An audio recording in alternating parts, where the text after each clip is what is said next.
nuestros invitados que rápidamente serán presentados. Yo solo estoy aquí de introductor, muy breve, porque con este Zoom iniciamos un programa nuevo. La Fundación por la Democracia tiene 5 programas este año. Uno que ha sido el programa estrella, que se llama Democratizar el Debate. Luego está el programa Nueva Constitución, Pacto Social, Pacto Verde, y estamos iniciando el de Feminismo y Diversidad. 3 de estos programas son en conjunto con la Fundación Eber, que es el Democratizar el Debate, que ha sido el más activo en los últimos 3 meses. Pacto Verde y Pacto Social, y hoy día damos como formalmente inicio al programa Pacto Social con este Zoom, que tendrá un primer ciclo de 4 paneles, que esperamos recoger mucho material ahí y producir algunos resultados también. Lo del Pacto Social es central. El estallido social lo puso en primer plano, tanto como la nueva Constitución. Algunos dicen que es lo mismo, otros dicen que hay matices entre una y otra cosa, pero es claro que en Chile ha existido un pacto social implícito desde la transición por la democracia hasta acá, pero con unas características bien especiales en realidad, porque ha sido un pacto no solo implícito, sino que también bastante tomado solo por las élites y los poderes fácticos, donde la ciudadanía y el mundo social tuvo bastante ausente. El nuevo pacto social que está en debate, si es que es viable y posible para Chile del futuro, tendrá que ser uno con un protagonismo de la ciudadanía, de la sociedad civil y de los actores sociales muchísimo mayor, y tendrá que ser seguramente mucho más explícito. Todo esto está por discutirse, por verse, es una de las grandes respuestas al país que viene, sobre todo después del plebiscito y la convención constitucional, y queremos hacer una reflexión de distintos ángulos respecto a este tema, que está muy abierto y que tendremos que ir definiendo y entendiendo cada vez más de qué se trata y qué significa.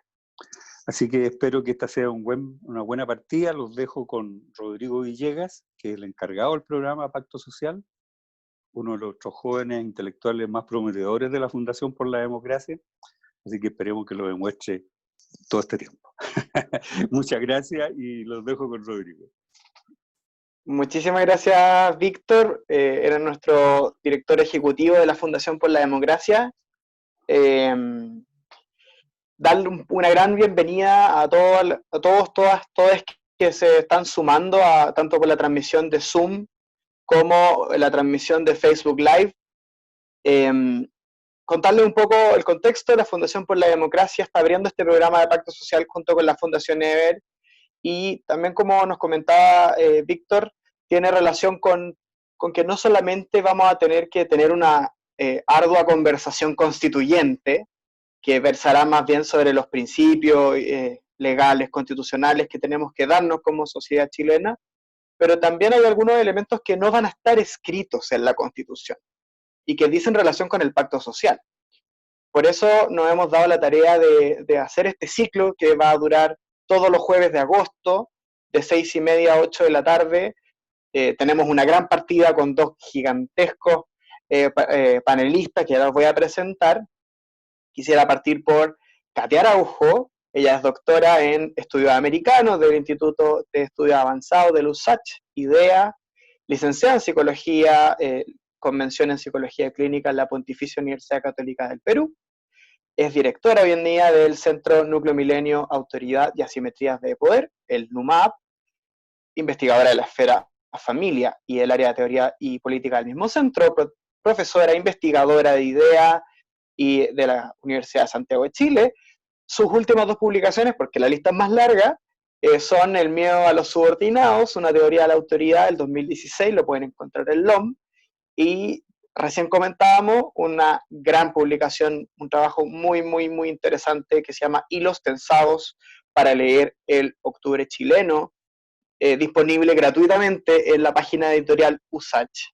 Así que muchas gracias por integrarte a esta conversación, Katia, muy bienvenida. Y a continuación, junto con Katia, tenemos a Raimundo Frey. Raimundo es doctor en Sociología en la Universidad Humboldt de Berlín, es máster en Filosofía Política y sociólogo por la Universidad de Chile, compartimos ahí alma mater. Ha sido investigador del Programa de Naciones Unidas para el Desarrollo, el PNUD en Chile. Ha participado en diversas publicaciones, la más ampliamente conocida quizás Desiguales, Orígenes, Cambios y Desafíos en la brecha social en Chile. Eh, Además, uno de los trabajos más sistemáticos, creemos nosotros, de desigualdad que se hayan hecho en el país. Al igual que Katia, tiene una amplia trayectoria en artículos, capítulos de libros, ponencias que serían muy largas de listar. Eh, Hoy es parte del Departamento de Sociología de la Universidad Diego Portales y durante esta sesión también va a estar con nosotros. Muchas gracias por haber acudido a este llamado, Raimundo. El tema entonces vamos a introducir el día de hoy, el trato interpersonal. En el pacto neoliberal que existe en Chile se resalta sobre todo el acceso de las personas por la vía del consumo, también por el endeudamiento. Una sociedad que empezó desde la transición a verse a sí misma como una sociedad más abierta al mundo, con aires de democracia, en un escenario de movilidad social ascendente, que al menos en lo cuantitativo es bastante consistente. Pero bien saben ustedes, y mucho mejor nuestros expositores del día de hoy, que la dimensión cuantitativa del progreso no necesariamente ven acoplada con la dimensión del bienestar subjetivo. Eh, la vida de las personas, la vida que las personas sienten que tienen y el trato que tienen entre sí, no necesariamente viene aparejada por estas dimensiones cuantitativas del desarrollo. Eh, y desde entonces tenemos que hay un fantasma que recorre Chile, el fantasma del comunismo y el fantasma del malestar. Anunciado muchas veces, aunque pocas veces la ley tomó nota de aquello. Ya desde los informes de desarrollo humano del PNUD del 98, uno podía ir leyendo que venían ciertas paradojas de la modernización chilena que no estaban siendo recogidas por la política en nuestro país. Este malestar iba en serio. ¿Qué tan en serio? Lo podemos ver desde el 18 de octubre en adelante. Esta hay una revuelta la más grande desde el retorno a la democracia, y ya que no todo estaba tan bien, ya que no todo era un oasis, empezamos a cuestionarnos globalmente el pacto social en el que vivimos.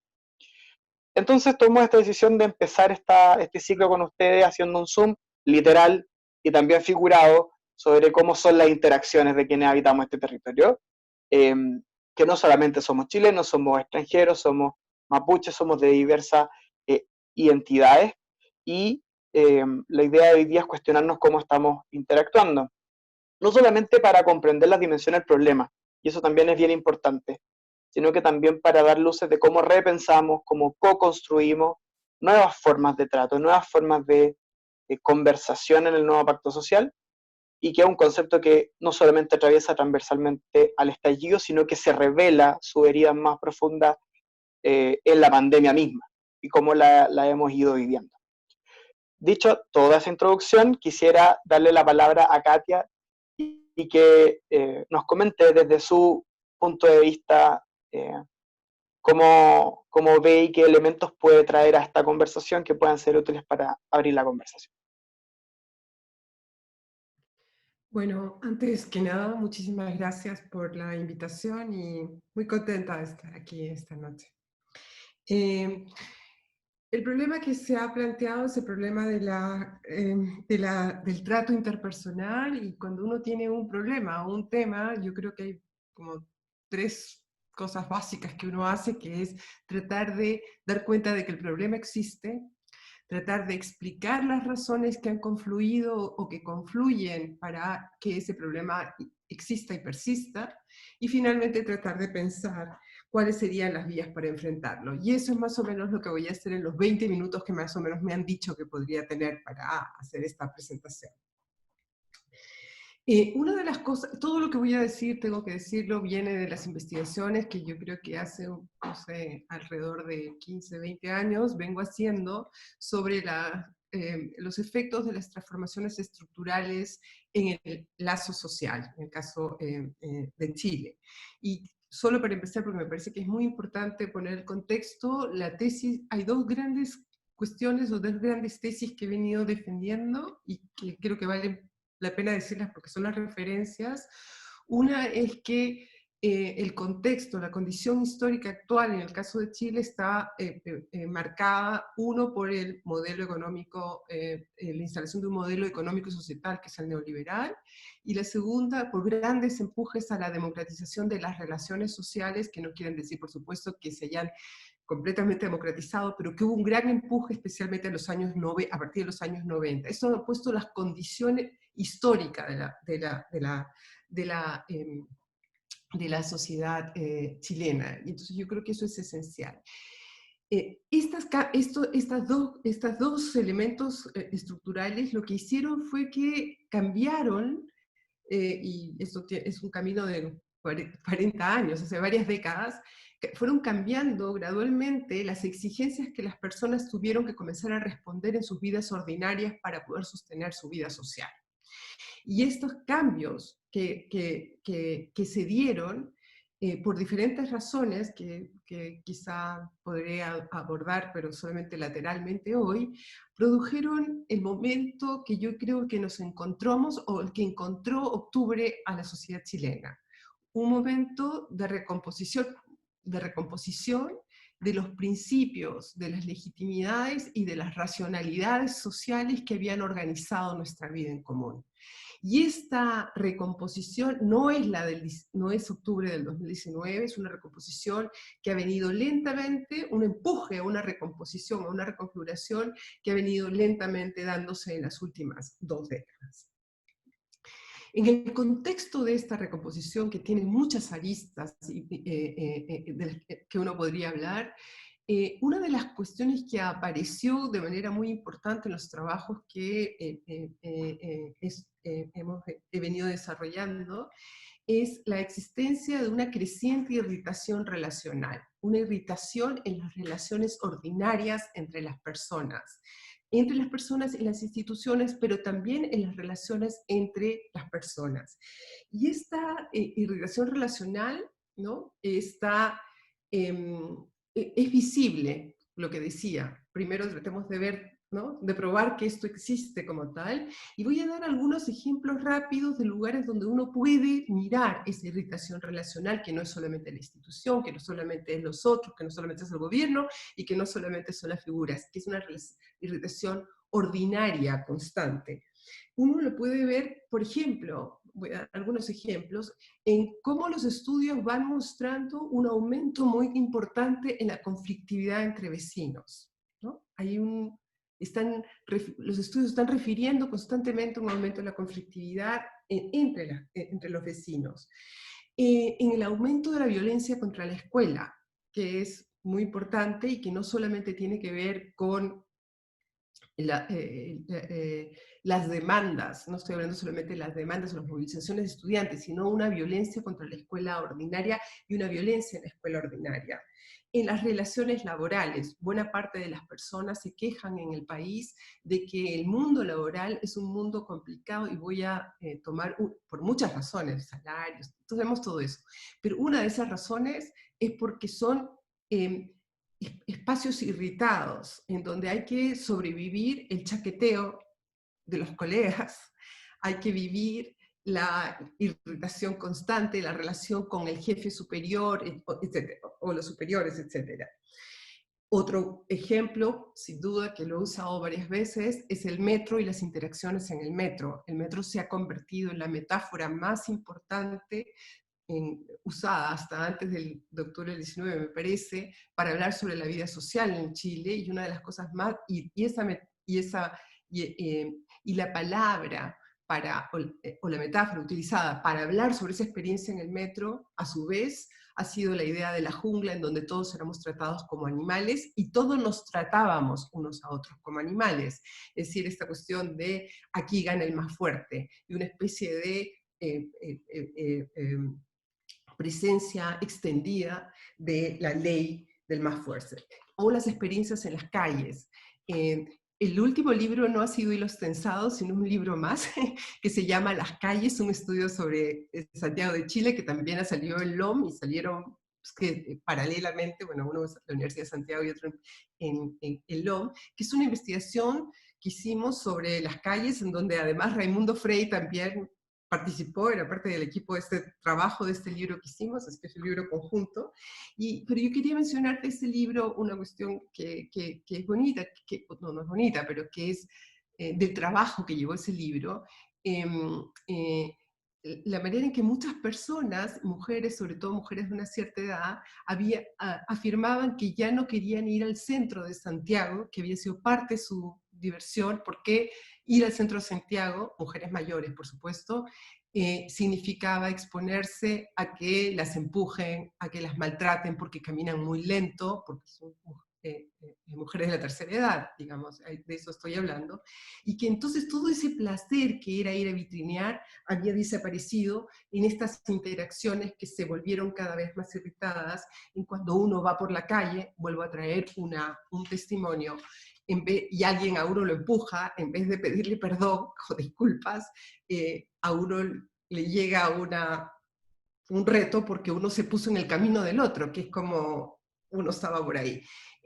Son diferentes tipos de ejemplos, y yo creo que hay muchos más que simplemente para decir cómo se irritaron estas relaciones. Ahora, ¿cuáles son, o como yo entiendo, cuáles son los elementos que están en juego o que se asocian, se vinculan con esta irritación de las relaciones sociales? Yo creo que hay varios, y voy a mencionar al menos 3. La primera cuestión tiene que ver sin duda con el efecto de esto, que por eso yo decía el proceso neoliberal, empuje a la democratización. El modelo neoliberal, que es un modelo societal, impulsó por un lado una idea, más cosas, pero una filosofía de la competencia, y al mismo tiempo un empuje a que los individuos se rascaran con sus propias uñas, para ponerlo en simple, pero además generó coerciones estructurales, es decir, no simplemente era una ideología, sino que realmente formas así como en que se organizó y que estábamos obligados a actuar estructuralmente, que exacerbaron la competencia. Voy a poner ejemplos, es decir, cuando tú, lo que parte de tu sueldo es por bonos a la productividad, estás compitiendo, te están poniendo permanentemente en competencia con el otro. Cuando los indicadores, o sea, cuando tu vida laboral funciona básicamente a través de ciertos indicadores, independientemente del bono o no, es una presión en la cual estás todo el tiempo tú, pero además estás compitiendo, poniéndote en la competencia con otros. Entonces, hay una serie, estoy dando solo 2 pequeños ejemplos, y hay muchos más que van más allá del mundo laboral, en que estas coerciones estructurales promovieron esta idea de que el otro es un competidor, y el otro, por lo tanto, es una suerte de amenaza. Y esta idea desarma un principio fundamental, que es el principio del reconocimiento y la consideración al otro, porque el otro es el que te va a quitar el espacio, el otro es al que tienes que vencer para hablar de nosotros los académicos, y para no salirnos de esto, para tener un fondo para poder investigar, o para tener, no sé, un bono, un tipo bono o premio universitario, lo que sea que sea. Entonces, el modelo liberal participó de esta manera, irritando las relaciones, pero también ha participado porque los grados de exigencia para enfrentar la vida ordinaria son muy altos, y esos grados de exigencia han producido un desgaste tan grande que es como que todos nosotros andamos, me van a disculpar la expresión, con la mecha corta, ¿no? Como se dice. Así como, porque el nivel de desgaste es tan alto que la irritación también tiene que ver con eso. Cuando uno está con la piel irritada, duele mucho más, a pesar de que solamente a uno lo rocen, ¿no? Y entonces uno está dispuesto a eso. Y finalmente, hay un otro elemento del modelo neoliberal que apareció, que yo creo que participó en esta irritación, y que tiene que ver con el aporte, con el sentimiento de impotencia. No solamente ese modelo neoliberal, sino el momento político también vivido, pero también una especie de concepción de que eso no podía cambiarse, que nos duró como 30 años, o 20 años, 25 años, y que lentamente ha ido transformándose. Pero ese sentimiento de ser un aparato que nos cubría y que no teníamos salidas, también fue generando sentimientos de impotencia, y la impotencia, sabemos, es una de las razones más importantes asociadas a la violencia. Entonces, por un lado, este modelo estructural que hay impulsado las irritaciones. Por otro lado, los empujes hacia la democratización de la relación social, que trajeron ofertas de promesas de igualdad, de derecho, etcétera, lo que produjeron son expectativas muy altas de horizontalidad, de tener una relación horizontal, tener tratos horizontales. Nos hicieron ver con más claridad las desigualdades que se dan en las interacciones, las desigualdades de trato, pero no cualquier desigualdad de trato, sino la desigualdad de trato en las interacciones. Nos dieron un lente de aumento para el abuso, y eso ha sido muy bueno porque nos ha permitido ver los abusos y poder reaccionar a ellos y demandar el cambio de esto. Pero al mismo tiempo ha producido una hipersensibilidad al otro, ¿no? Estamos viendo como con una lupa agrandada el abuso. Eso nos permite ser activos, agentes políticamente activados para defendernos contra el abuso, pero al mismo tiempo lo amplió tanto, lo hizo tan grande, que generó una especie de relación de vigilancia y desconfianza permanente con los otros, un sentimiento de hipervigilancia respecto a cualquier otro y en las relaciones con los otros. Dos grandes destinos de este proceso, me parece, han tenido que ver con que el otro constituido de esta manera, ¿no? Como una amenaza, pero a diferencia de lo que decía Norbert Lechner, porque Norbert Lechner también hablaba de esta cuestión del otro, es un otro que es amenaza pero sin miedo. O sea, ¿no? Porque como hubo un fortalecimiento de los individuos, eso yo creo que es una especificidad. Y entonces yo creo que dos consecuencias, para terminar de decir lo que quería decir, tienen que ver con dos caminos que tomó estas expectativas de horizontalidad vinculadas con estas maneras que yo había dicho, que yo creo que son preocupantes. De hecho, una es una interpretación de la igualdad como un igualitarismo homogeneizante, porque yo me quedo con los que son como yo, o sea, voy construyendo, como el otro es una amenaza, voy construyendo un mundo que son los como nosotros. Entonces hay una especie de interpretación de somos iguales, somos todos iguales, pero es una igualitarización muy homogeneizante. Y la otra cuestión es que ante la ausencia de un modelo de qué es lo que significa exactamente una relación horizontal, yo creo que una de las cosas que ha ocurrido es que ha habido más una sensibilidad respecto a cómo uno es abusado, y eso lo muestran todos los estudios, no son los míos, y mucho menos reflexividad respecto a cómo uno está todo el tiempo repitiendo la acción del abuso con el otro.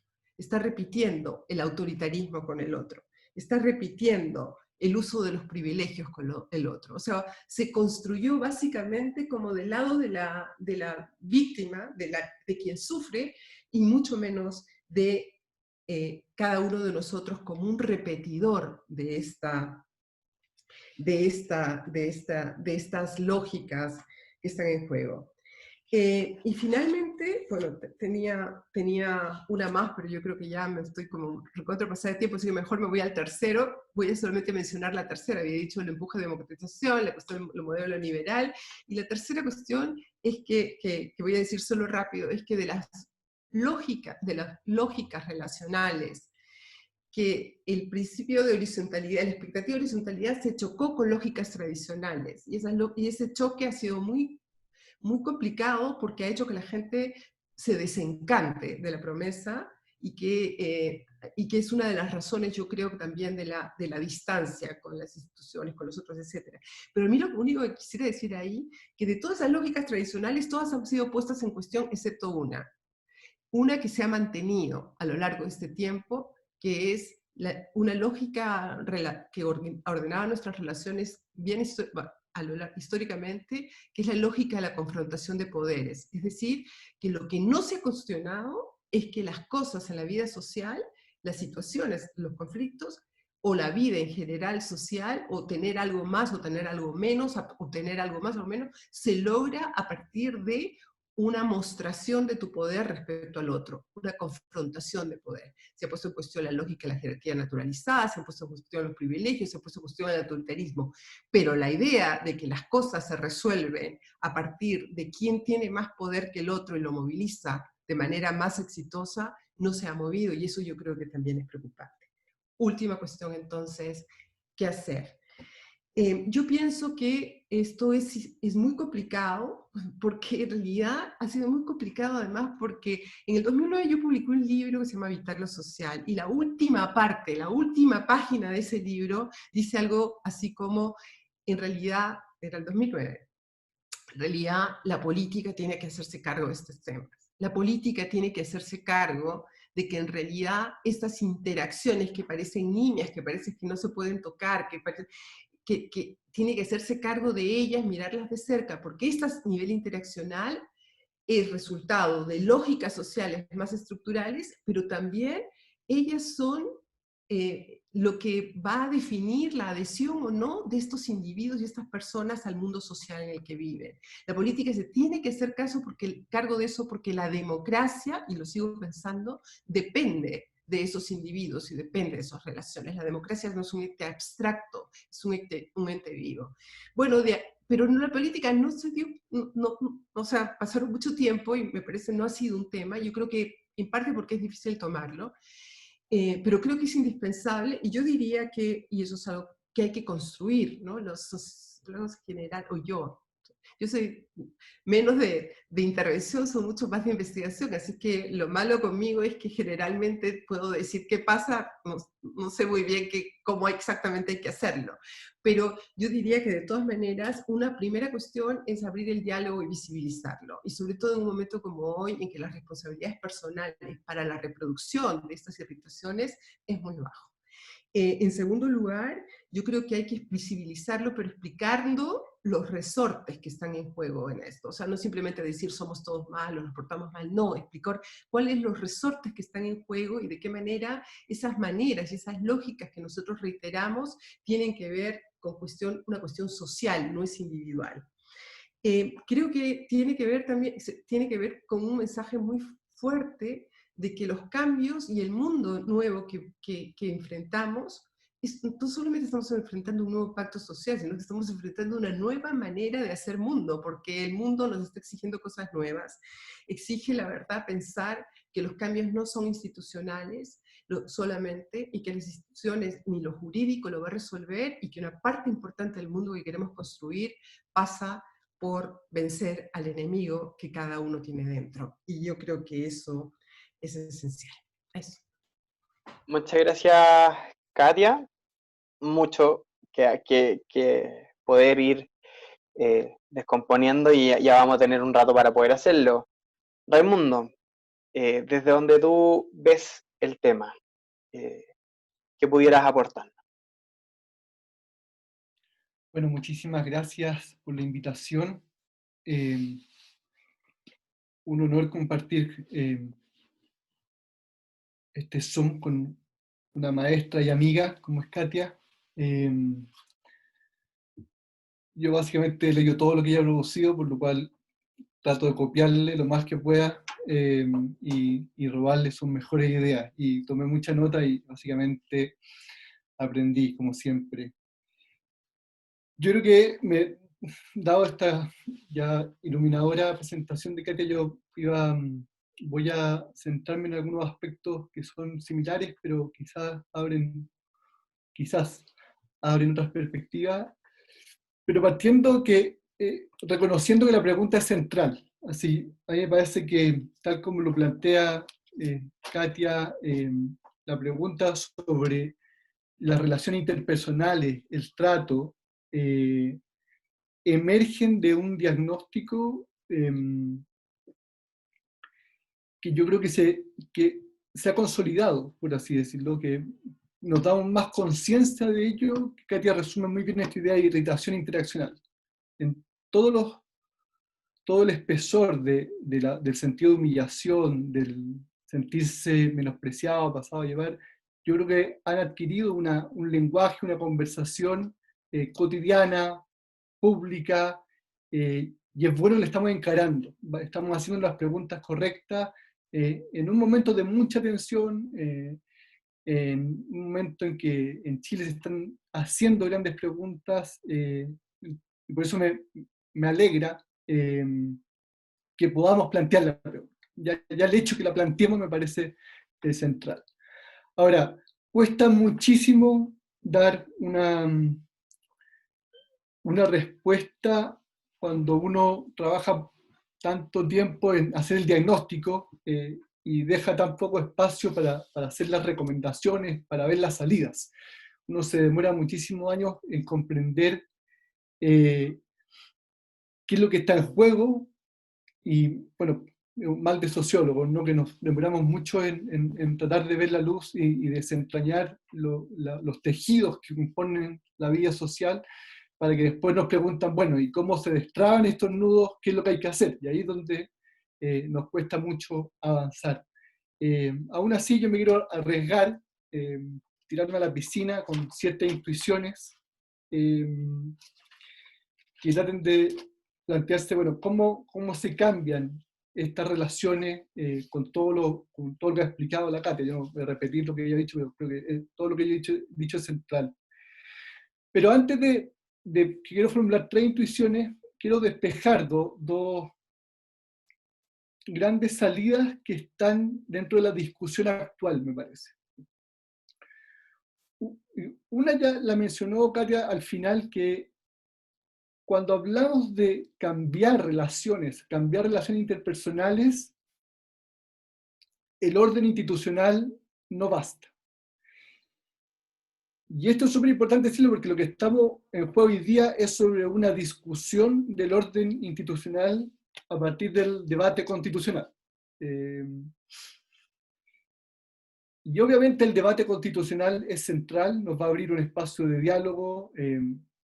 Si uno sigue los podcasts de Manuel Antonio Garretón, con Katia, Manuel Canales, Elizabeth Lira, en las 3 la conclusión de que el pacto constitucional es algo importante, una oportunidad histórica.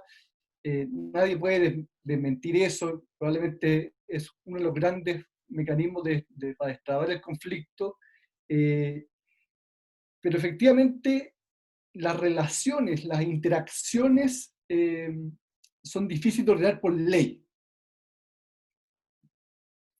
La ley nos puede instruir, respetar al otro, pero aún así, o mirar al otro de manera diferente. Pero no es la ley la que uno sigue la interacción social. Yo me acordaba del sentido incluso de este principio aristotélico de la amistad como filía. Aristóteles pensaba que antes de la discusión de la justicia en torno a orden de derecho, él decía, bueno, la amistad viene antes, la amistad en sentido griego viene antes, porque es un principio de primero considerarnos como iguales antes de discutir las reglas de que nos pueden guiar.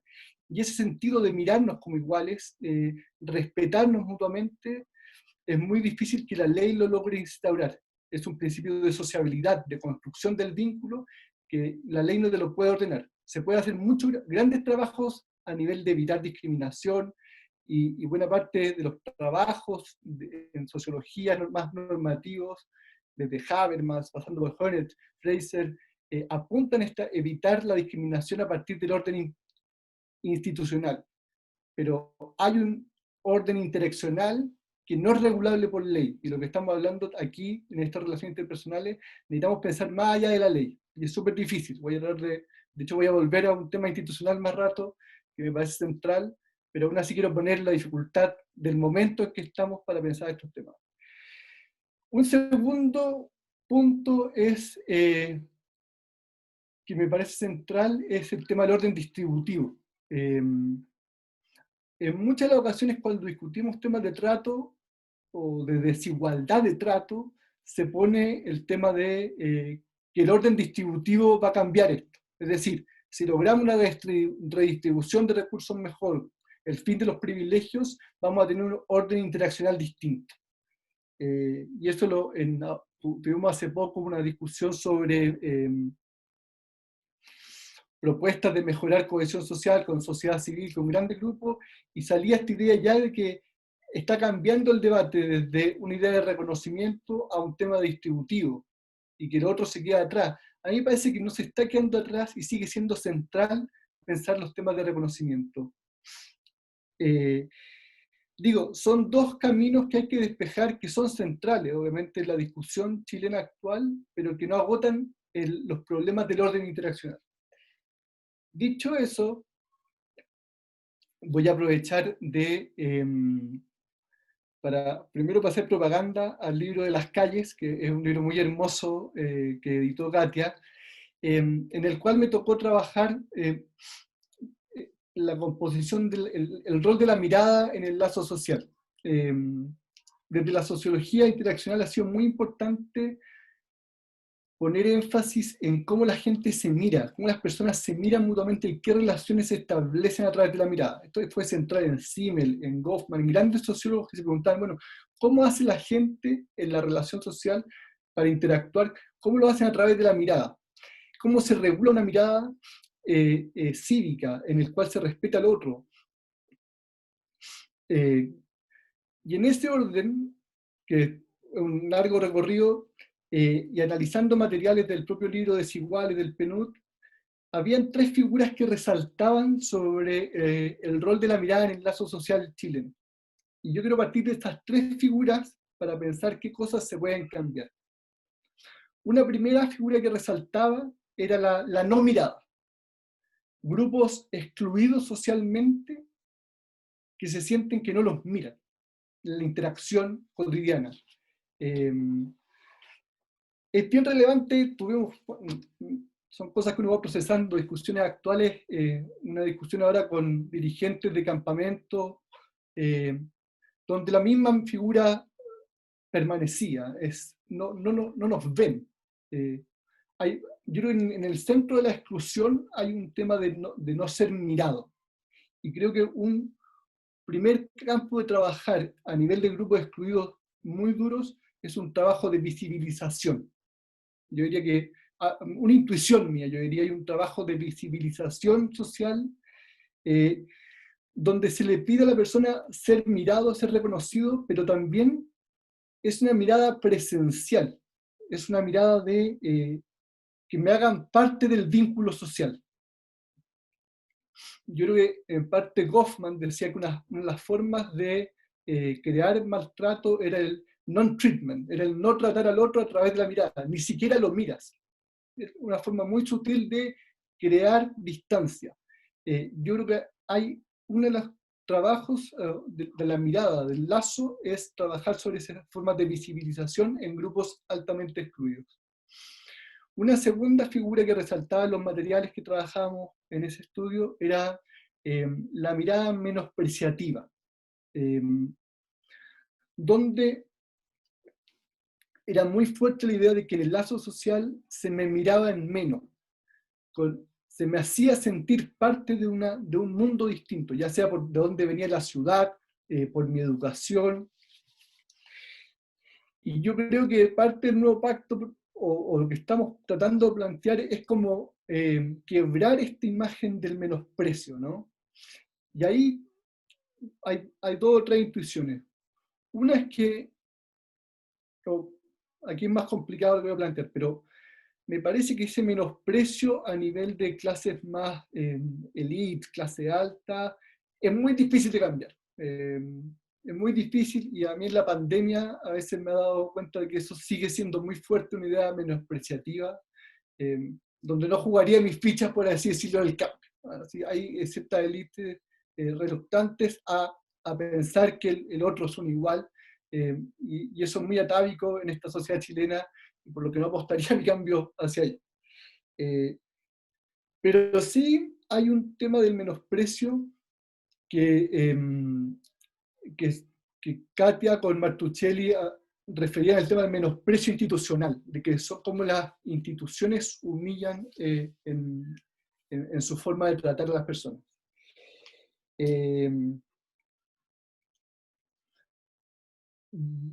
Ahí hay un tema de cómo se organiza la relación entre Estado y ciudadanía, en el momento de contacto, en el momento en que las personas van hacia el Estado, en municipios, servicios públicos, en el cual muchas personas sienten que o no se las mira, o se las mira mal, o se les trata mal, o no tienen por qué estar derecho ahí, o como decía una pobladora en la reunión del lunes, te dicen, la llamo luego, era como lo peor que le podían decir, la llamo luego, ni te miraban ni te decían, la llamo en un ratito más, y nunca le llamaban. Así, el sentido de que el Estado no se relacionaba a través de una espera eterna, que no respondía a sus necesidades, me parece que es un tema del orden institucional, por así decirlo, pero es de la organización misma del contacto entre Estado y ciudadanía. Municipios, toda forma de territorialidad en que el Estado tenga que acompañar a la ciudadanía, porque hablar de policía, Fuerzas Armadas y todo ese desastre que tenemos, pero por ahora pienso más bien en municipios, y todo lo que la pandemia ha demostrado, la incapacidad de muchos de nuestros municipios de poder tener ese contacto. Y ahí hay que decir que en Chile han habido avances de protocolos, por así decirlo. La Subsecretaría de Desarrollo Humano tiene todo un tema de protocolos del buen trato. En salud hay temas también de protocolos del buen trato. Pero pareciera que no bastan. Nuevamente, el ordenar ese institucional. Yo escuchaba ayer a alguien que decía, bueno, hay un tema de las personas que contratan en estos servicios públicos, el tema del personal. Yo pensaría acá, similar a lo que decía Katia, de que más bien es cómo se organiza la lógica estatal a nivel de territorios, en el cual las personas que tienen que estar a cargo de hacer ese contacto con la ciudadanía, el funcionario público, funcionario público, no tienen las herramientas para responder a las expectativas que la ciudadanía llega. Es decir, hay un trato que se quiebra porque incluso la persona no tiene ninguna capacidad de responder ante las expectativas. Y eso tiene que ver con la organización Estado-ciudadanía, y ahí hay un nivel de irritación que también hay que atender. En ese sentido, hay algo que hacer en el tema del diseño institucional, pero a nivel de cómo se organiza el Estado y el sistema de protección social, y cómo se relaciona. Por último, la tercera figura de la mirada era la mirada hostil, que es Katia hizo varias referencias, y que como figura ya yo la encontraba incluso en textos de Gabriela Mistral. Hay un texto muy lindo de Gabriela donde ella declaraba esta idea de la mirada hostil que se le echa a uno encima en las calles de Santiago. Y esa hostilidad ha ido cambiando, mutuando en el tiempo, y por todo lo que ha dicho Katia, todas estas transformaciones que hemos vivido, me parece que hay un tema con la hostilidad en varios niveles que hoy día preocupan altamente y se instalan en varios niveles. Uno es en esta idea de que en una crisis, uno admite que hay cierta sensación de crisis, y aquí hay un colega mío, Rodrigo Cordero, de un libro sobre crisis y crítica, en donde él habla de esta idea como de la fluidez que produce las crisis, que uno desnaturaliza lo que hay y uno puede pensar que hay distintas posibilidades. Bueno, la pandemia, ¿qué más efecto de crisis tuvo que tuvimos que desnaturalizar varias prácticas y crear otras? Pero en ese punto de fluidez de la crisis, uno puede reaccionar con crítica, pero también con temor y con encerrarse a sí mismo en la posición. Y yo creo que el 18 de octubre vimos una cierta capacidad crítica, pero también una cierta, los cientistas políticos hablan de polarización, de que las posiciones cada vez son más duras y hay más hostilidad. Yo creo que también se ha hecho un campo, un terreno muy fértil de hostilidad a nivel de la discusión pública. Y uno de los planos donde eso yo lo veo fuerte es el tema del mundo digital.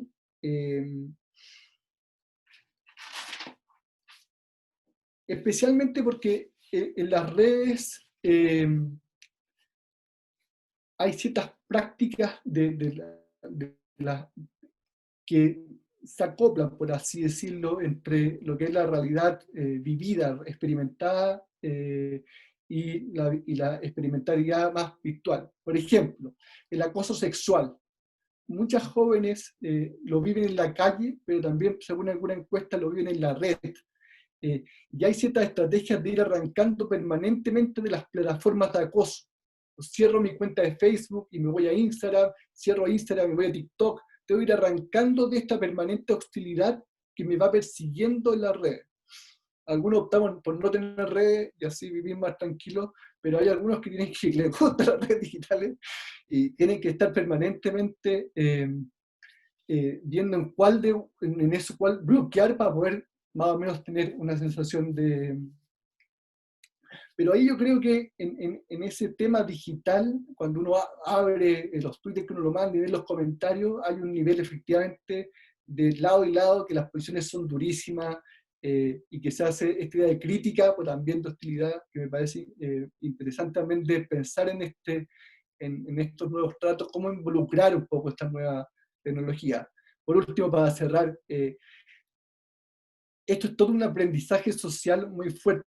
Hay una entrevista a Habermas del año pasado, que él decía, muy linda entrevista, porque él decía que finalmente nos demoramos como 400 años en crear una esfera pública en que todos seamos lectores. Y nos demoramos mucho en eso, y fue muy lento, un proceso muy lento. Y él dice, con las redes digitales, en cambio ahora todos podemos ser autores. Y todos podemos escribir, dejar nuestra imagen en nuestro comentario, por ácido que sea, lo podemos dejar ahí. Y eso dice, necesita un aprendizaje de la mejor manera para crear una esfera pública democrática.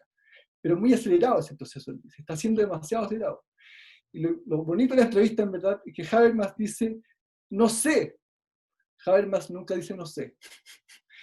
Entonces, el único punto de su entrevista, él no sabe qué va a pasar. Es decir, él lo ve tan acelerado el cambio que dice, se está produciendo algo ahí.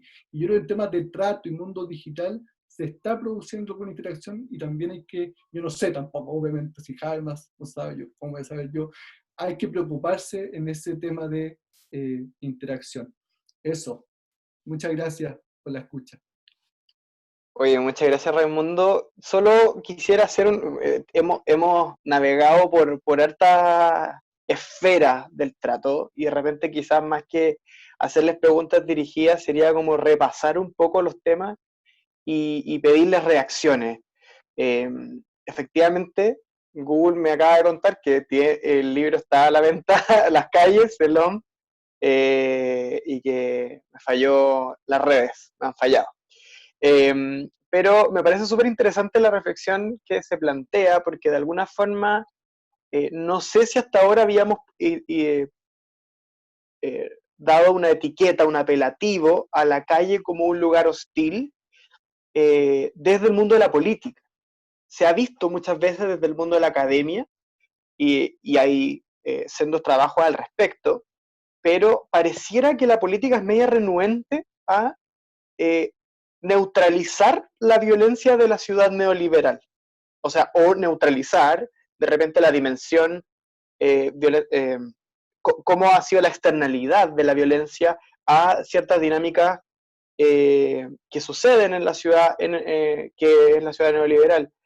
Tiendo a pensar, y ahí quisiera como hacer un comentario, que los individuos, un poco también está en algunos textos que pude revisar antes de esta sesión, los individuos en este ánimo de autoexplotarse para poder ser útiles al sistema, para poder tener rentabilidad, para poder ser bien graduados en sus respectivos trabajos, el sistema de alguna manera va premiando simbólicamente, no hay ningún premio de por medio, a quienes son los mejores competidores y se te dice, te ha ido bien en la vida, eres exitoso, y esa métrica finalmente es como el consumo, ¿no? Como has podido consumir un auto, has podido consumir una casa, eres una persona realizada.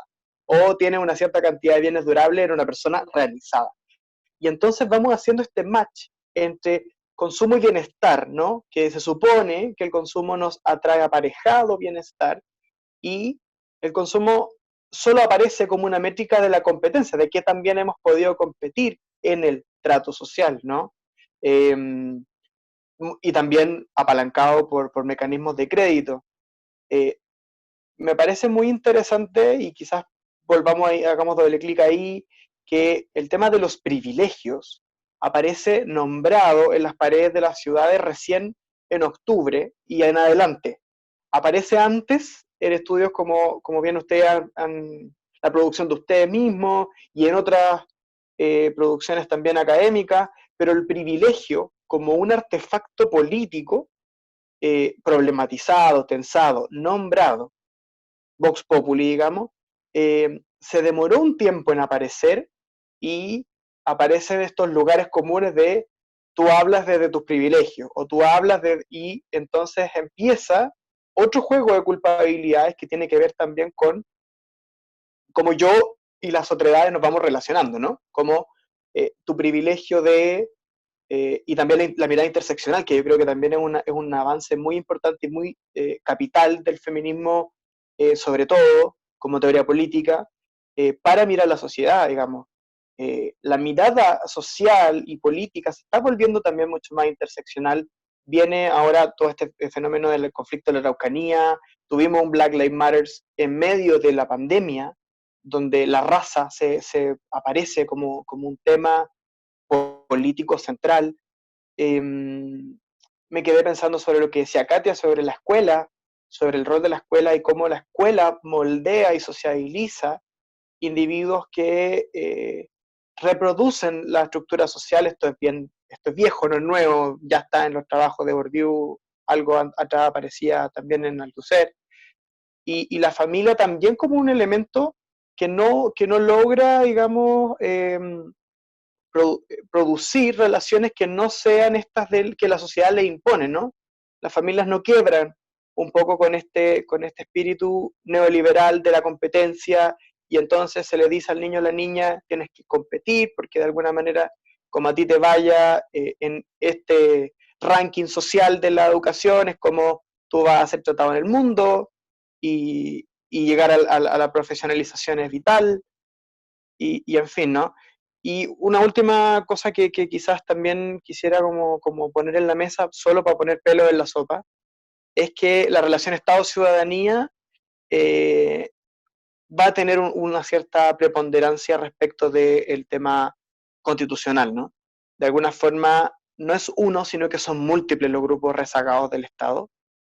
No es uno, sino que son múltiples los territorios rezagados por el Estado, y eso se ve muy claramente en los municipios rurales, por ejemplo, donde los grados de precariedad hacen que el mensaje de la sociedad a los individuos sea, bueno, si tú vives en el campo, tú tienes un cierto estilo de vida y estás condenado un poco a eso.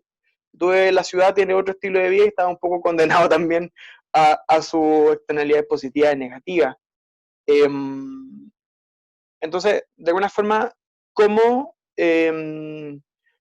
cómo ustedes van viendo estos distintos elementos que van apareciendo y qué comentarios les merecen? También me interesaría mucho saber qué comentarios les merecen todas estas cosas que han dicho uno y otro, y ahora este amasijo de pelos que he puesto en la sopa.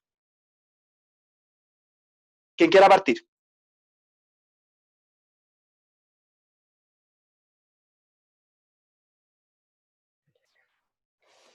Bueno, entonces la idea es comentar a Raimundo y comentarte a ti.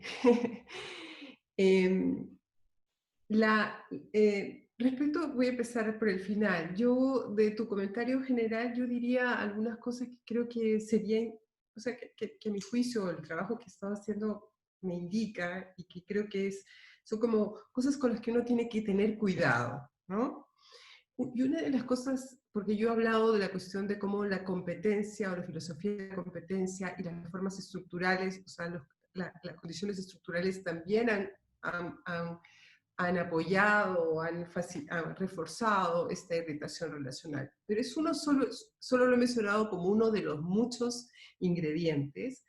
Y yo creo que hay que tener cuidado de, aunque yo misma lo he mencionado como un ingrediente, de darle tanto peso a la cuestión de las ideales neoliberales y a una idea del consumo como negativo. Yo creo que eso ha sido una lectura muy presente en las ciencias sociales, una lectura muy presente de los años 90, el consumo me consume, etc. Y no es que haya algo completamente errado, pero te da una imagen de la sociedad como si la sociedad realmente fuera una sociedad con individuos neoliberales, ¿no? Como si la ideología hubiera sido exitosa. Y yo no creo que eso haya ocurrido de esa manera. O sea, nosotros, el libro que mencionaba Raimundo, que se llama Desafíos Comunes, que escribí con Martuchelli, con Danilo Martuchelli, empieza por tratar de decir eso, no tenemos individuos neoliberales. Esa concreción es una ficción que viene más bien por unas posturas teóricas que tratan de ver esa concreción. Y yo creo que eso es así porque si no, no habríamos visto el 25 de octubre y no veríamos la sociedad que estamos viendo. Si hubiera sido exitoso, como dicen algunas interpretaciones de las ciencias sociales, entonces no podemos entender lo que pasa desde hace algunos años, porque esto no es octubre, son algunos años. ¿Ahora me escuchas mejor, Elena, o no? Porque parece que se escucha muy despacito. Entonces, voy a tratar de subir el volumen acá también, a ver si eso ayuda, no sé, ojalá. Entonces yo creo que hay que tener cuidado con eso, con una interpretación que hace que los individuos de la sociedad además sean los enemigos ideológicos, porque son neoliberales. La segunda cuestión que hay que tener cuidado es con el otro lado es el consumo. Los estudios muestran, y Lorena Pérez, una investigadora del NUMAP, del centro donde yo trabajo, ha mostrado que en realidad eso que parecía, que fue leído como un consumo suntuario de gente tomada por el neoliberalismo, en el fondo se ha constituido y se constituyó rápidamente en una especie de complemento salarial. Me gusta cómo está puesto, un complemento del salario para muchas personas.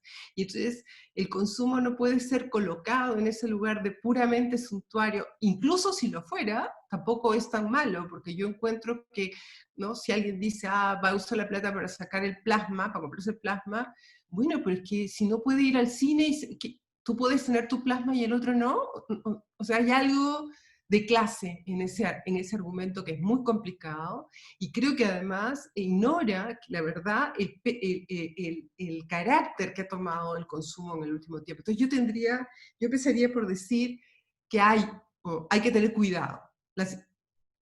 Y en eso me estoy peleando, yo sé, con muchas interpretaciones en ciencias sociales, pero creo que ese sentido común en las ciencias sociales no nos está ayudando a ver la sociedad en la que estamos. No nos está permitiendo mirar que mucha gente, por supuesto, quiere comprar cosas, pero porque se cambiaron como los criterios de lo que es lo básico, lo mínimo, lo digno. Eso también se transformó. Nosotros no nos hemos quedado paralizados en una definición de lo que es digno y lo que es lo básico para una familia.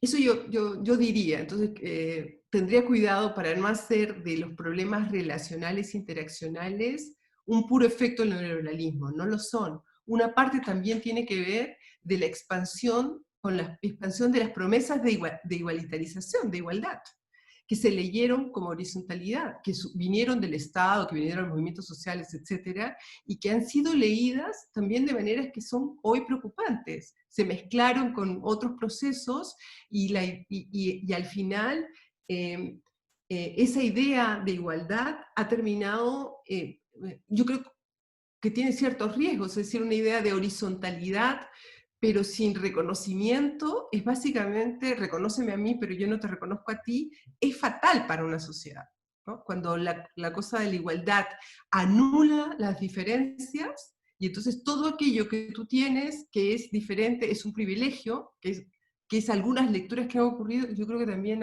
estamos frente a un momento de recomposición de los principios, y entonces estamos en un momento de mucha confusión y hay que ir con pies de plomo, como se dice, yo creo, como en los análisis. Y luego sobre lo que me gustó mucho, lo de Raimundo, tu presentación, yo solamente sugeriría pensar dos cositas de lo que planteaste. una cosita, una cosita que es, cuando uno piensa en cómo se sale de esto, ¿no? Cómo uno cambia. Primero uno tiene que decir que esto va a tomar mucho tiempo. Uno sabe que los cambios que son...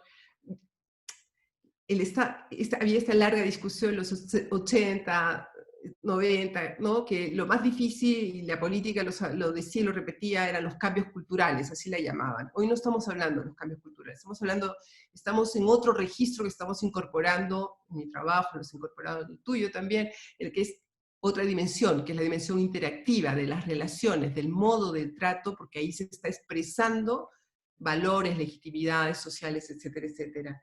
Pero cuando uno habla de cómo van a venir los cambios, yo creo que no hay que olvidar que estamos hablando de interacciones. Y esas interacciones se dan siempre entre dos. Y entonces el cambio en uno no va a ser el cambio en el dos. Y eso, entonces cuando uno tiene entradas que son entradas más institucionales, yo diría que son muy importantes, pero para entender lo que está ocurriendo en esa interfase entre el individuo y la institución, tienes que trabajar en los individuos que llegan, o sea, al encuentro con la institución, y no solo la institución, ¿no? O sea, es como para insistir que ninguna solución, me parece, va a venir de un cambio de un lado, ¿no? O sea, si nos ponemos todos en el lugar de víctimas, estamos perdidos. Ya lo he dicho varias veces, es como una de mis frases favoritas en el último tiempo, porque en realidad, si nos ponemos en ese lugar, estamos perdiendo la oportunidad de una reflexividad que es importante. Y entonces, me niego a aceptar que todos son víctimas, me niego a aceptar que todos son los enemigos neoliberales, porque no conseguimos avanzar en la reflexión, y tampoco políticamente en el país con eso. No, eso era un comentario. Y la otra cuestión que es muy bonita es la cuestión de lo digital y del autor, porque en lo que dice Habermas, que es una cuestión bien interesante, como aumentamos todos los autores, en el fondo está dando cuenta de un proceso que también está en juego en todo lo que estamos discutiendo, que es que el grado de individualización tan alto que hay en el país. Es una sociedad altamente individualizada, y yo que estoy ahora trabajando con algunos otros países, creo que en la región, no en el Cono Sur, pero si uno ve la zona andina y todo, probablemente es una de las países, ¿no?, en los que los individuos reivindican esa cosa de individuo y de individualidad de una manera extremadamente potente. Entonces, toda esa cosa de la autoría viene de la mano con una fuertísima individualización y una noción de individuo que ha pensado menos su relación con el colectivo, que yo creo que es el debe a todo esto, ¿no?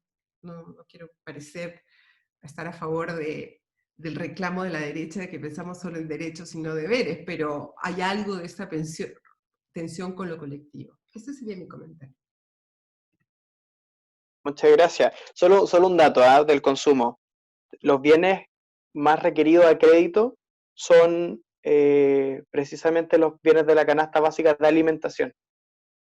No son bienes suntuarios, digamos, para pasarle el dato a la ministra Saldívar de que la gente está comprando carne molida y pan, y no plasma. Y si lo hicieran no hay problema. Raimundo.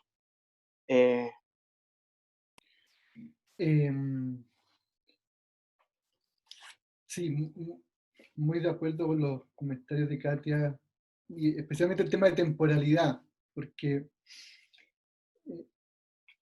yo creo que hay bueno, yo creo que en los últimos 10 años se trabajó infructuosamente la idea de darle temporalidad a la política, ¿no? O sea, por lo menos yo escuché muchas discusiones como cómo plantear horizontes temporales. Y hoy día hay cierta necesidad, urgencia de que ciertas transformaciones se plasmen en temporalidades muy breves, en procesos que requieren una longitud muy alta. Y eso va a ser un problema bien importante. Yo de acuerdo con el tema que es de dos, efectivamente, cómo se relacionan, y yo estoy totalmente de acuerdo contigo del tema de no podemos ser todos víctimas, victimarios. Ahora voy a tomar un tema que me gustaría enfocar, que es el tema de la calle como un mundo hostil, es como el rol de la ciudad, ¿no? Yo creo que hay un tema bien clave a propósito y de la interacción, a propósito de, de lo que es el acoso callejero, el apoyo sexual, y ahí en el libro de las calles de Katia, Felipe Ulloa tiene un trabajo muy lindo sobre cómo la ciudad tiene para las mujeres más jóvenes, tiene doble cara de un mundo del placer, de poder caminar, de poder salir del espacio hogareño, pero a la vez un mundo tremendamente hostil, donde la inseguridad es tremenda, donde la violencia y el acoso sexual. Y ahí, nuevamente, ¿cuál es el trabajo sobre la ciudad, tanto en temas como de clasismo o de machismo, que estamos pensando para adelante, y que ahora en la pandemia también se ha planteado todo el debate de cuál es la ciudad que queremos? Yo obviamente en estos temas no tengo la competencia que tienen muchos de mis colegas, pero creo que el modo de habitar lo urbano, y yo creo que en las calles en ese libro se trataba de potenciar esa discusión, hay una necesidad de cambio muy urgente, especialmente porque con la pandemia se está valorando lo micro, el espacio más barrial o el espacio de la Constitución en donde podemos movernos y donde uno está obligado a moverse, por así decirlo. Y también está la posibilidad de demandar estas demandas de horizontalidad y respeto se articulen. Y acá nuevamente está para mí la tensión entre si esto solamente es, si la institucionalidad es lo único que nos va a detener, por ejemplo, el acoso sexual, o también hay un tema de cómo ir trabajando en el hombre, y esto tiene que ver desde formación, desde el colegio, en la mirada masculina, objetualizante, acosadora, que de algún modo se va construyendo, socializando, cómo vamos trabajando sobre eso. Entonces, un tema es la imposición de la ley, por así decirlo, frente al castigo y la penalización, que debe existir, no lo niego, pero también el otro es el trabajo sobre la mirada masculina, cómo nos planteamos el tema de la masculinidad en la ciudad. Yo creo que son temas que son necesarios de conversar y planteárselos. Y eso por ahora, muy interesante en todo caso, lo que plantea Katia en el sentido que lo sigo pensando, me quedo dando vuelta la idea de cuáles son los márgenes de temporalidad que uno debe pensar en el trato. Sí. Sí, de alguna forma también ha faltado cómo se le da corpus a esta idea de un trato no sexista, no solamente en las calles, que es un espacio, sino que también en las universidades, en los espacios educacionales, que ha sido una demanda que en algún minuto no podría citar a quién, pero se lo escuché a alguien más que no soy yo, este tema de que le llamaba muy poderosamente la atención de que las protestas feministas del año 2018, por ejemplo, el llamado Mayo Feminista, que en todo el mundo tuvo un ribete mucho más ligado a la igual paga en los espacios laborales. En Chile la demanda central para las mujeres jóvenes tenía que ver con espacios de educación no sexista, por ejemplo, que era algo que a otros movimientos feministas en otras latitudes le tomó varias olas como ubicar al centro del debate. Katia, yo no sé si, cómo lo has visto, o sea, bueno, ambos, digamos, cómo lo han visto también desde sus lugares en las universidades, porque de alguna forma el sexismo en el trato está presente y está la variable de masculinidades que dice Raimundo, que no educamos las masculinidades para no centrar esto solamente en leyes, pero también las universidades se han visto muy fuertemente cuestionadas en su interior, de cómo procesan el conflicto, cómo responden al conflicto, cuáles son las dinámicas para poder evidenciar los tratos que tienen que ver directamente con género. No sé cómo, de repente ustedes como académicos tienen más cercanía con estos temas y cómo lo ven también en sus espacios, que son espacios también de un circuito con mayor educación, con mayor, digámoslo así, nivel de estudio, pero que también se ha visto conflictuado hacia adentro, en su modo de hacer comunidad, que no solamente hacer de universidad se trata de cuánto doctorado tenías tú, cuánto doctorado tengo yo, sino que también que en el espacio de habitación no puede haber, hay ciertos tratos que dejaron de existir como posibles, ¿no? Que se han ido vetando por parte de los estudiantes en distintos espacios. Yo no sé cómo lo han visto.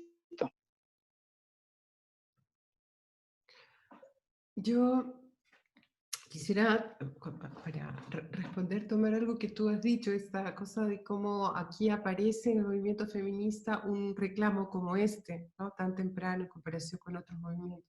Y yo creo que eso no es propio del movimiento feminista, creo que eso es expresivo de algo que pasó en el caso de Chile, que es que las promesas de igualdad, esas que llegaron sobre todo en los años, al comienzo de los 90, con el retorno a la democracia, etcétera, las promesas de derecho, tuvieron esta manera de leerse, ¿no?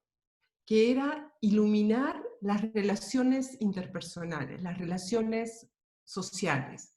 ¿Por qué? Entonces uno tiene que preguntarse, ¿por qué? En vez de, y que fue una pregunta que nos hicimos todos, y que muchos hicieron, ¿por qué las desigualdades económicas no parecen, salariales, no parecen aparecer de esta manera en los materiales que estamos encontrando? Y lo que sí aparece, ¿no? Es este reclamo relacional, interaccional.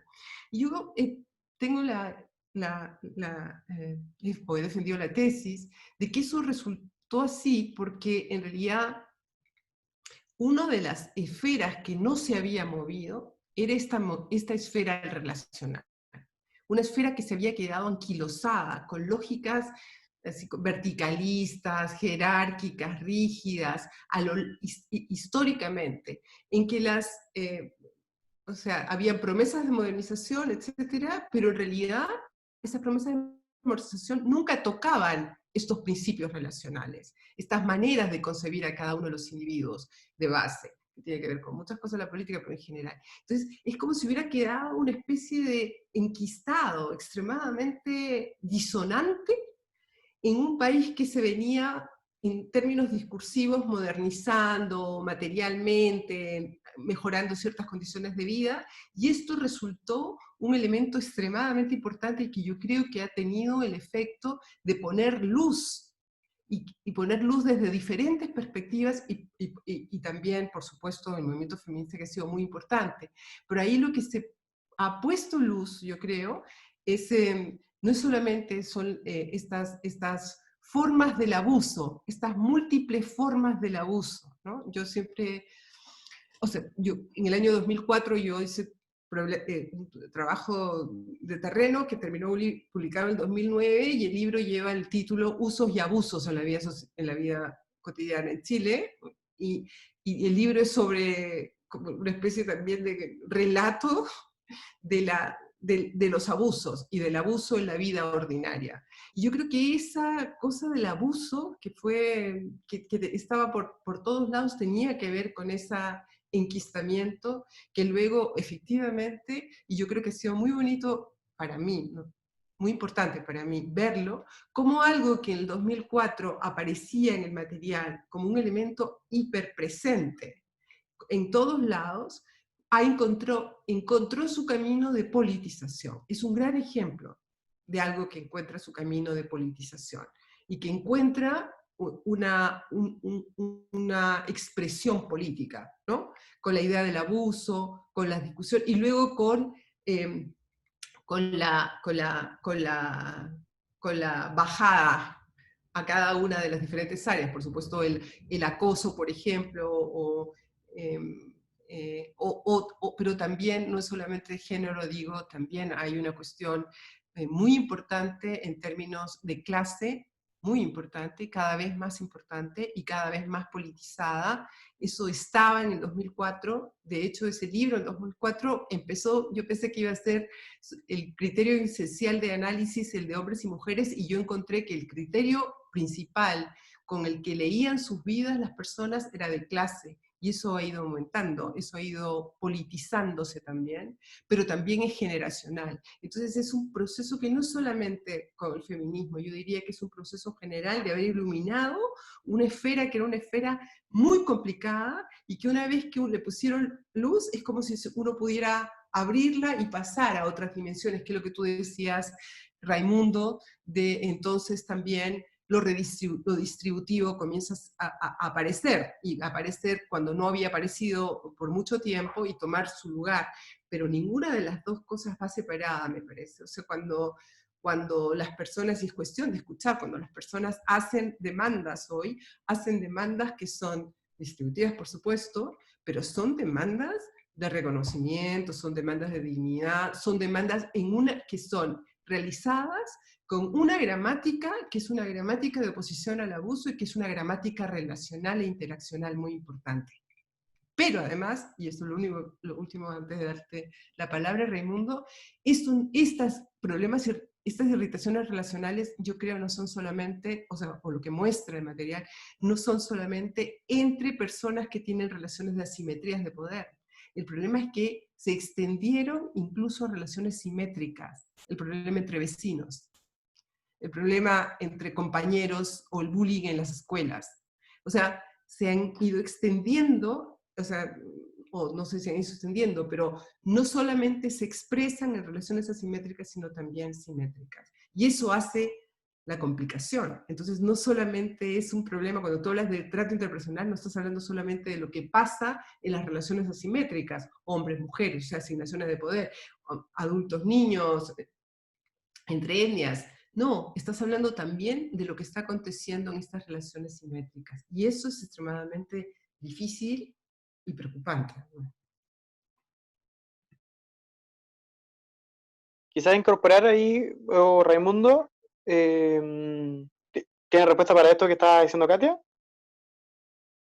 Bueno, lo que pasa es que hay algunas preguntas que no han ido cayendo de redes, y quizás sería bueno para incorporar el análisis, una capa más de análisis, es que nos preguntan sobre el conflicto de la Araucanía y cuáles son las respuestas que damos desde distintos espacios, y cómo Pamela lo categoriza como cómo se plantea el ciudadano consciente de estas relaciones que están hoy día en conflicto, ¿no? Chilenos, mapuches, que son identidades también en conflicto.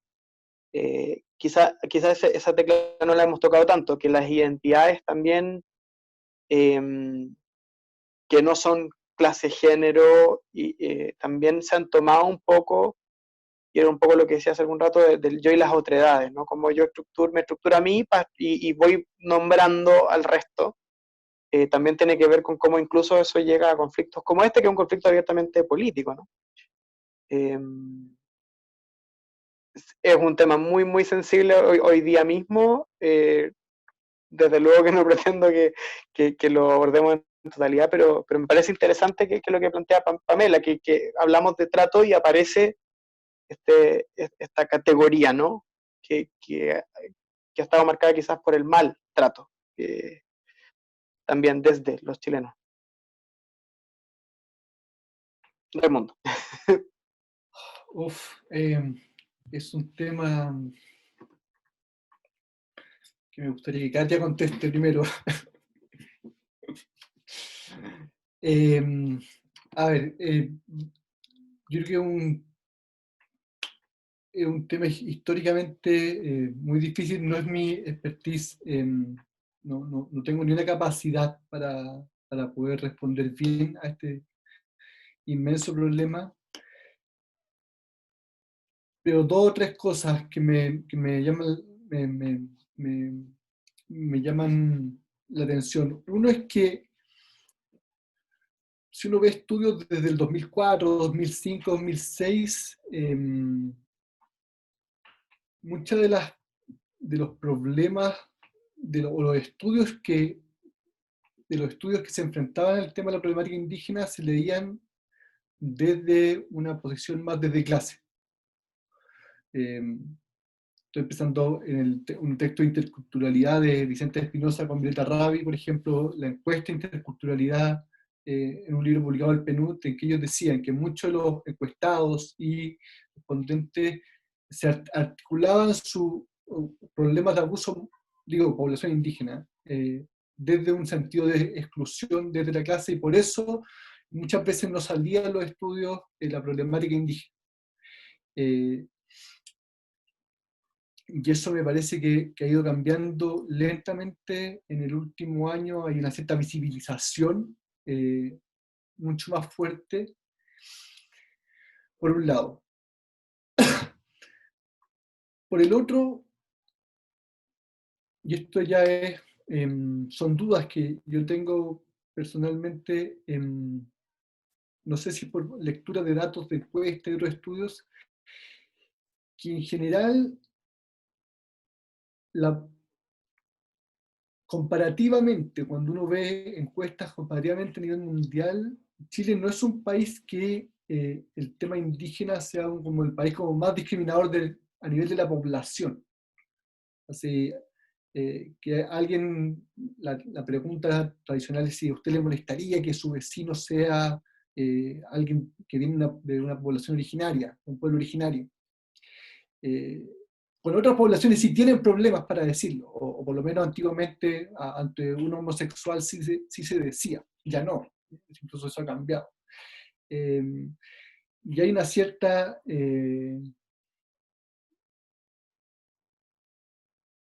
no sé si es contradicción, pero muchos de los elementos que vimos en esta discusión nos hacen parecer una población extremadamente racista a nivel de la población, y a mí me cuesta ver eso, más allá de las imágenes potentes que salieron, por lo cual tiendo a pensar que esto es un conflicto efectivamente político de Estado, del orden del Estado con los pueblos originarios, que no está resuelto, y que llevamos siglos, y que el Estado nunca ha logrado, siendo que hemos tenido Comisión de Nuevo Trato, la capacidad de visibilizar el problema, de relacionarse, y nos ha llegado a una inviabilidad de relaciones, donde el cual la violencia es el único medio en ciertas comunidades y ciertos sectores. Pero repito, un tema que yo me siento muy incapaz de dar una respuesta satisfactoria, son ciertos elementos que me dan, que están rondando, pero preferiría quizás escuchar a Katia, pues yo la verdad me siento más con pocas herramientas.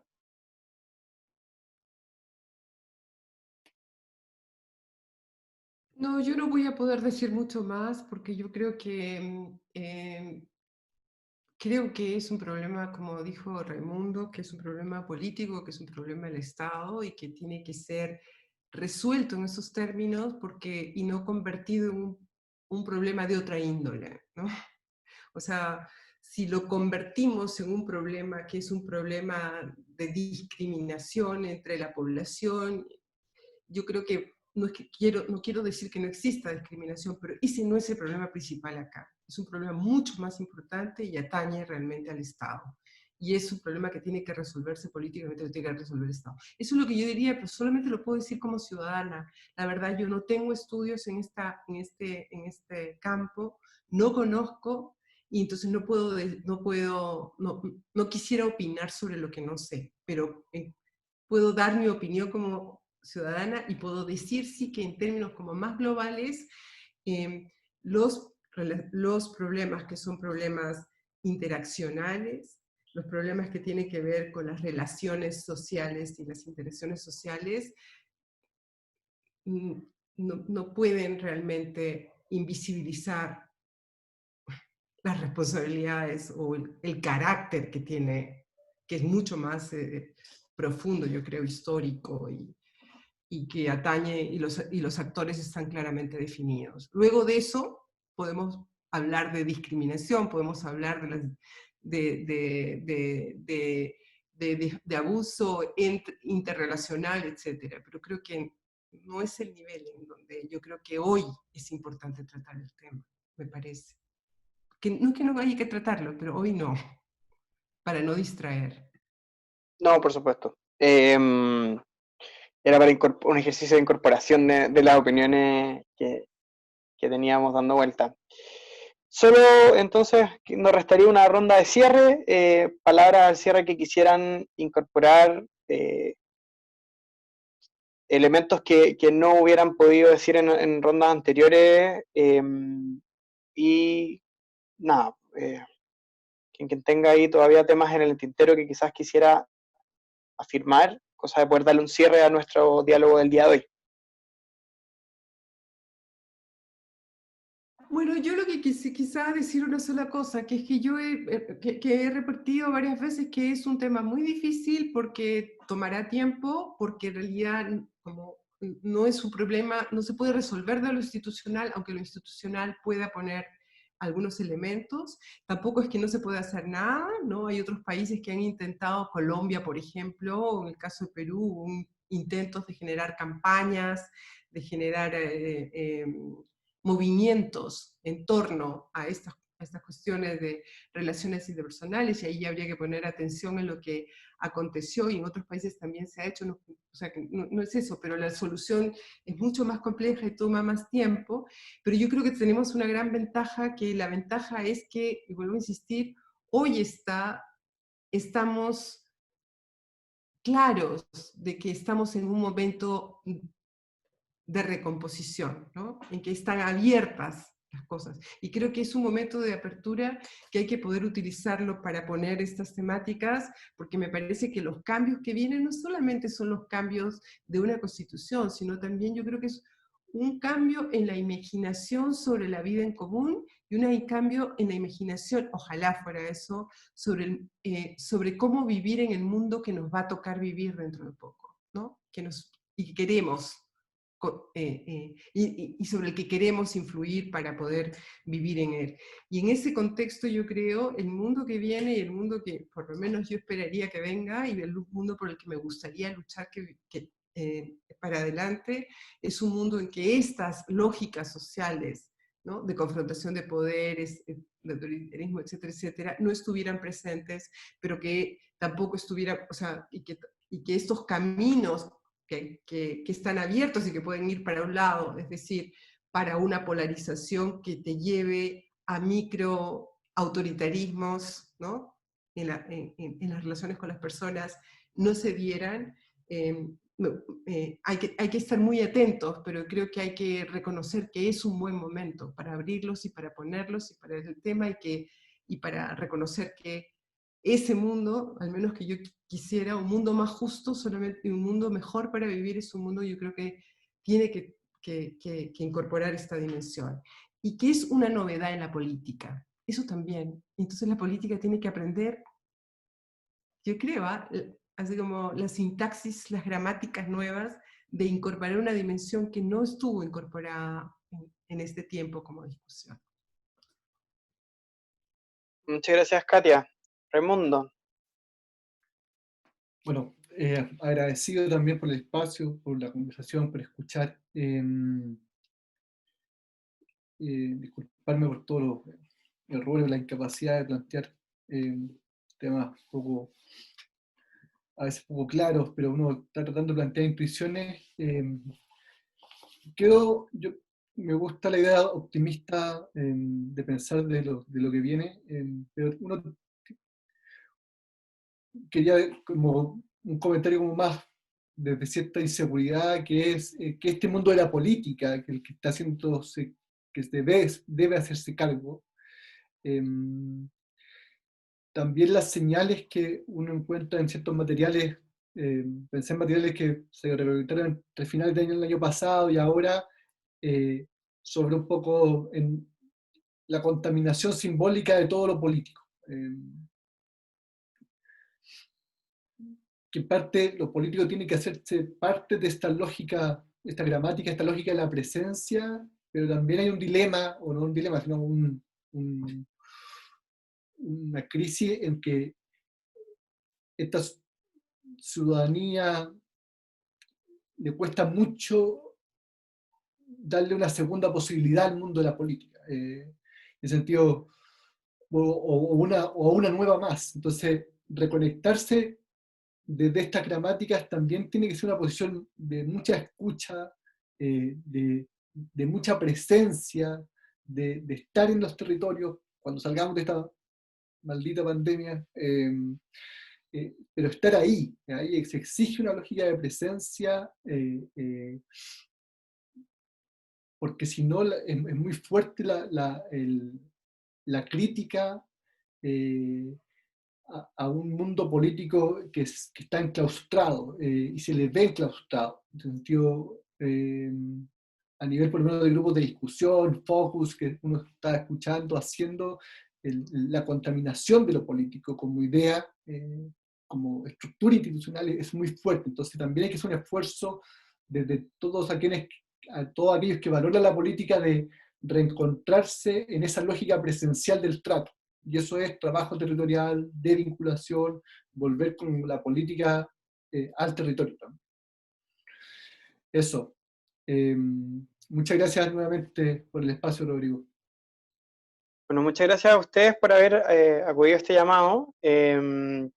Y nada, los y las demócratas tenemos una tremenda tarea, ¿no? Vienen por delante muchos procesos electorales, vienen por delante muchas reflexiones que no se agotan desde luego aquí, y es vital, es capital que uno abra los espacios de la política a la escucha. El progresismo tiene una tarea específica allí también, por el abandono que ha habido de capas populares, de capas medias, muy, muy, muy notable en todo el país, digamos. Y de alguna forma, que esta reestructuración de cómo habitamos, de cómo queremos habitar lo social, también nos haga repensar cómo queremos habitar lo político y cómo queremos hacer la política. Así que muchísimas gracias por haber venido. Tuvimos gente conectada desde muchas regiones del país, lo cual también democratiza mucho lo que estamos también conversando. Desde Buenos Aires, entiendo, hasta Quillaco o Quileco. Así que, de alguna forma, también estamos tratando de construir esa horizontalidad en la que queremos vivir. Así que muy, muy bueno que hayan podido venir. Muchísimas gracias por estar. A todos los que vinieron al Zoom, a Facebook Live también. Esto va a estar alojado en Facebook de la Fundación por la Democracia, quienes quieran consultarlo nuevamente. Esto eventualmente va a estar sistematizado en un documento de cierre del proyecto, por lo tanto también vamos a pedirle a los autores aquí presentes que nos puedan validar los hallazgos que vayamos a presentar también después. Y invitarlo el próximo jueves, vamos a hablar sobre pobreza y sobre desigualdad en el marco del pacto social, así que se conecten, que puedan estar en el ciclo. Esto sigue hasta fines de agosto. Así que muchísimas gracias y que estén muy bien, cuídense mucho. Gracias. Muchas gracias, chao, chao.